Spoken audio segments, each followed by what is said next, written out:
Pulso Latino es presentado por Discover it for yourself. Frisian Flag. Esto es Pulso Latino con Alejandra Forero. Le damos la bienvenida a todos nuestros televidentes a una emisión más de Pulso Latino. Agradecemos por su sintonía. Anoche, mientras se daba inicio a una de las conferencias del pre-event Green Aruba Europe Meets the Americas, un grupo de cerca de 30 personas estuvieron allí manifestándose en contra del gobierno, del alza de la corriente y también en contra de este tipo de conferencias. Mientras ellos estaban protestando, el mismo primer ministro de Aruba, Mike Eyman, se acercó a ellos para escuchar sus gritos y preocupaciones. Después de atender por algunos minutos, el mandatario entró al recinto de la conferencia. El grupo de 7, conocido grupo de personas disgustadas con la situación en Aruba, protestaron de nuevo el martes en la noche e hicieron esto delante de Alhambra Casino para el pre-event de Green Aruba Meets the Americas. Esta vez la mayoría vestidos de negro y con pancartas con lemas de protesta quisieron impactar la presencia de los invitados al evento de la apertura del Green Aruba. En el momento en que el primer ministro Mike Eyman llegó a Alhambra, él mismo cruzó y fue cerca a los habitantes que estaban manifestando. Ellos tenían algunas pancartas y un ataúd que ya por muchos días han estado andando con ella. Ellos expresaron esta vez en contra de la forma en cómo se está usando el dinero en vías de compañías de utilidad y también utilities para de esta forma cubrir los gastos de las conferencias como esta. Ellos ven que estas conferencias cuestan mucho dinero y no quieren más que se realicen. Creen que el dinero puede ser usado para bajar la corriente. Pero el primer ministro Mike Eyman le explicó a los presentes que la corriente y el agua bajó bastante y netamente este tipo de cambios e inversiones es lo que podría ayudar a controlar el precio de la corriente. Después de un intercambio, el primer ministro se fue a la parte adentro para atender con la reunión. Algunas de las personas se quedaron afuera, mientras que otros decidieron abandonar el sitio. No había ninguna particularidad y no había necesidad para tener tantos policías en la asistencia comparada con la última manifestación. Este hecho ocurrió en Salta, Argentina, e involucró a una pareja y a su bebé. En las imágenes se ve el momento en que las personas cruzan junto al coche y la moto embiste directamente sobre el bebé de 11 meses de nacido, que fue arrastrado varios metros. En un hecho que pudo haber terminado en una grave tragedia, unas personas estaban pasando por una cebra. En este se ve en el semáforo en que estaba en rojo, pasa a amarillo y luego a verde, justo cuando estaban por llegar a la otra esquina. En el momento en que el semáforo cambia a verde, los embiste un motociclista que no se percata que aún no han terminado de llegar a la otra esquina y arrastra el coche del bebé por unos cuantos metros. Esto pudo ser una tragedia, pero afortunadamente fue solo un accidente. El empleado de una gasolinera en República Dominicana decide evitar que un conductor se robara la gasolina y pone en riesgo su propia vida colgándose del vehículo. Willington Carpio nos tiene los detalles. El empleado de una gasolinera Shell se aferra esta noche a la vida después de sufrir serias heridas en todo su cuerpo, tratando de evitar que un chofer huyera sin pagar después de llenar el tanque de gasolina. Estas dramáticas imágenes muestran el momento en que el conductor se va sin pagar y el instante en que Francisco Guillermo Cruz, de 22 años, decide impedirlo, poniendo en riesgo su propia vida. El paciente actualmente es de mucho cuidado. Tiene un trauma cráneoencefálico severo y una hemorragia subaranoidea post-trauma. Cruz fue arrastrado por varios metros de la estación de combustibles, ubicada en la avenida George Washington. Su esposa dice que el chofer, además de robarle la gasolina, trató también de arrebatarle la vida. Entonces nosotros queremos que lo agarren porque se tiene que hacer justicia. La madre del joven le pide a las autoridades que este delito no quede impune. Y el que lo cogió en el carro cuando él se le enganchó por el dinero de la bomba, defendiendo la bomba, lo llevó a 2 esquinas arrastrándolo. Y después que lo tiró le iba a pasar la rueda. La suerte a Dios que había unos clientes de la bomba y persiguieron el carro y el carro lo soltó. Asimismo, lamenta que los dueños de la gasolinera no hayan cumplido todavía su promesa de ayuda económica. Wellington Carpio, Noticias SIN. Y como es costumbre en Perú, 2 hombres que fueron acusados de robar a unos habitantes fueron atados a un poste, despojados de su ropa y azotados por los mismos pobladores, quienes, cansados del actuar de estos, decidieron actuar. No le quedó otra que pedir ayuda a su abuela. La anciana pedía explicaciones a los pobladores por la detención de su nieto y su amigo, quienes fueron amarrados y desnudados acusándolos de ladrones en Cajamarca. Para la anciana es el amigo de su nieto el principal causante de que su familiar haya sido detenido. A pesar de defenderlo en un inicio, terminó recriminándole su actitud. Yo no he robado a nadie.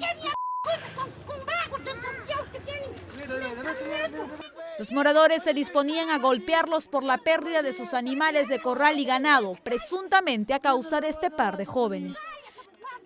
Pero esta no fue la única muestra de castigo popular en esta región. Fuera de la ciudad, este hombre tuvo que soportar los incontables latigazos aplicados por los ronderos.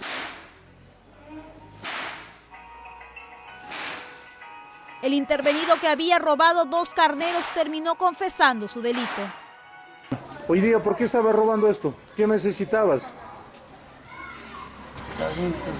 Para tomar. Según dijo, era la primera vez que robaba animales para luego venderlos. El sujeto se comprometió a cambiar de actitud y convertirse en rondero. Ayer se llevó a cabo el pre-event Green Aruba Europe Meets the Americas, en donde una gran cantidad de invitados de varios sectores de nuestra comunidad se unieron para aprovechar la cantidad de opciones que se tienen en esta plataforma para comerciantes locales, con una visión en Europa, Latinoamérica y el Caribe. El pre-event de Green Aruba Europe Meets the Americas, que se llevó a cabo ayer en el complejo de Alhambra Casino, conoció un registro más grande que se pronosticó inicialmente. Un total de 115 compañías locales registraron para atender el evento en Alhambra y finalmente se presentaron más representantes de compañías locales que decidieron participar en la última hora. Esta noche fue de información sobre la conferencia Green Aruba Europe Meets the Americas, que se llevará a cabo entre el 22 hasta el 25 de octubre. También el tipo de comercio que podrá desarrollarse entre los continentes europeo y americano. Los oradores para esta noche fueron representantes de compañías con experiencia en Aruba y que tienen experiencia comercial entre el continente europeo, americano o en la región del Caribe. Aruba actúa como un mostrador entre otros proyectos de energía sostenible como los molinos de viento y el parque solar en el aeropuerto. Las compañías del exterior que tienen proyectos aquí en Aruba harán uso de nuestra isla para mostrarle sus productos a los compradores potenciales de Latinoamérica, mientras que Aruba se ha beneficiado de este producto en funcionamiento. La Asamblea venezolana le pidió al presidente de ese país, Nicolás Maduro, que declare persona no grata al expresidente colombiano y actual senador Álvaro Uribe. La propuesta fue aprobada por la mayoría de ese parlamento. Este es el informe. Los diputados del gobierno transmitieron durante la sesión un video donde vinculan al expresidente Álvaro Uribe con el activista venezolano deportado de Colombia, Lorenzo Salé. En el acuerdo aprobado señalan que el señor Uribe, enemigo de la paz de toda esta tierra digo, de América, se ha declarado persona no grata en Venezuela, hacerlo con la señal de costumbre. Representantes del oficialismo insistieron en que desde hace tiempo Uribe incita a la violencia en Venezuela. ¿Es falso que Álvaro Uribe tiene que ver con el paramilitarismo? ¿O es un invento de la revolución bolivariana que Álvaro Uribe no ha atentado permanentemente contra el pueblo de Venezuela? También pidieron a países de América Latina declarar persona no grata al senador colombiano. El acuerdo fue aprobado por todos los diputados que apoyan al gobierno y por un parlamentario de oposición. Hasta el momento, por el doble homicidio no hay detenidos, según confirmó el director del Cuerpo de Policía Judicial. Desde Caracas, Venezuela, Beatriz Adrián, Noticias Caracol. 16 menores de edad procedentes de Colombia que estaban como ilegales en Perú fueron repatriados a su país. En plena ceremonia oficial, 2 adolescentes protagonizaron una tremenda pelea delante de las cámaras. Estos menores de edad oscilan entre edades de 13 a 17 años.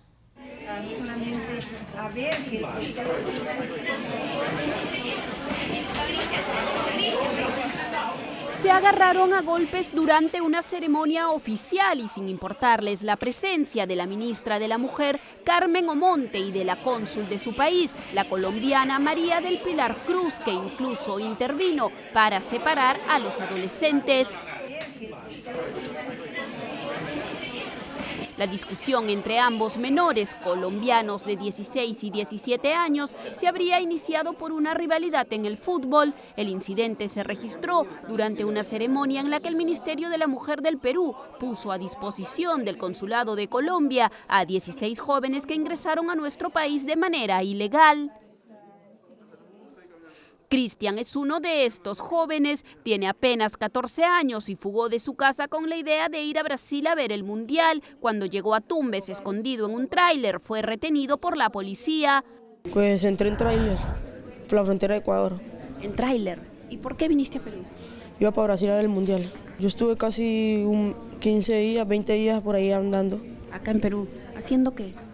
Trabajando y consiguiendo plata. ¿Cómo trabajabas? ¿En qué trabajabas? Vendiendo pulseras. ¿Tú misma las haces? Sí, yo mismo las hago. Al igual que él, el fútbol fue el motivo por el que Camila, de 16 años, dejó su casa. Pasé todo Ecuador, pasé bien y llegué a Perú y estaba vendiendo inciensos para comer. Y llegamos a las 9 y a las 8 de la noche nos cogió la policía por papeles y entonces nos llevaron para una comisaría y nos trajeron para Lima. Los adolescentes fueron repatriados en horas de la tarde del martes a su país. Salieron por Ecuador, atravesaron todo Ecuador y entraron también acá al Perú. Un largo recorrido geográfico que hay que revisar cómo se están haciendo los puestos de control, cómo se está realizando el control migratorio para que ellos hayan logrado atravesar. Serán puestos a disposición de las autoridades colombianas hasta que se decida si vuelven a sus hogares o son internados en algún albergue. Nuestro canal aliado en Colombia, Noticias Caracol, es el primer medio en llegar al sitio exacto donde ocurrió la tragedia por la caída de un rayo en la Sierra Nevada de Santa Marta, en Colombia, que dejó 11 personas fallecidas y varios heridos. Nuestro corresponsal en la costa, Carlos Cataño, nos envió el siguiente informe. A pesar de que han transcurrido más de 36 horas del hecho, que sobre este territorio de la Sierra Nevada de Santa Marta, a más de 2.000 metros de altura, se han precipitado tormentosos aguaceros, aquí en este lugar todavía se observan los vestigios de la tragedia. Cenizas humeantes, dolor y destrucción. La fulminante descarga eléctrica dejó sin vida a 11 indígenas del resguardo Huigua y calcinados el Consejo de Reunión y 2 viviendas. Y ¡pam! Ya, cuando yo estuve sentado así, y esto entró y dio huerta, así dio huerta, y la gente cayéndose al suelo. Inicialmente se reportaron 12 indígenas heridos, pero luego 8 indígenas más registraron secuelas del impacto. El lugar no estaba habitado por mujeres ni niños en el momento de la descarga. Este es un sitio sagrado y aquí normalmente nadie vive, solamente estaban aquí con una reunión religiosa. Otros indígenas registran lesiones menores, pero no quisieron abandonar el sitio de la tragedia para acompañar el duelo. Ya en este momento tenemos un equipo médico aquí atendiendo a nuestros indígenas. El primero en hacerlo fue el Mamo Ramón. El sentimiento de dolor y los ritos funerales mantienen confundida y ocupada a la comunidad Huigua. Por eso, autoridades y organismos de socorro, liderados por un equipo aéreo, suministran alimentos, medicamentos y útiles de aseo. Nosotros no solo nos dedicamos a la guerra, nos dedicamos con nuestra aviación del ejército a este tipo de apoyos humanitarios. Más que un accidente, las autoridades indígenas atribuyen la tragedia a una manifestación de la naturaleza por el saqueo de los recursos hídricos, forestales y minerales de la sierra por parte de los hermanos menores u hombres blancos, a quienes advierten más calamidades. La mayoría de víctimas mortales eran los líderes espirituales que estaban en el centro de este sitio de reunión o de consejo espiritual. Quienes sobrevivieron recibieron el menor impacto del rayo y que estaban colocados a la periferia. Recordemos que este lugar de reunión está exclusivamente determinado para los hombres. Desde Quemasumaque, en las estribaciones de la Sierra Nevada de Santa Marta, Carlos Cataño Iguarán, Noticias Caracol. Vamos a un corte comercial, pero ya regresamos con más información aquí en Pulso Latino.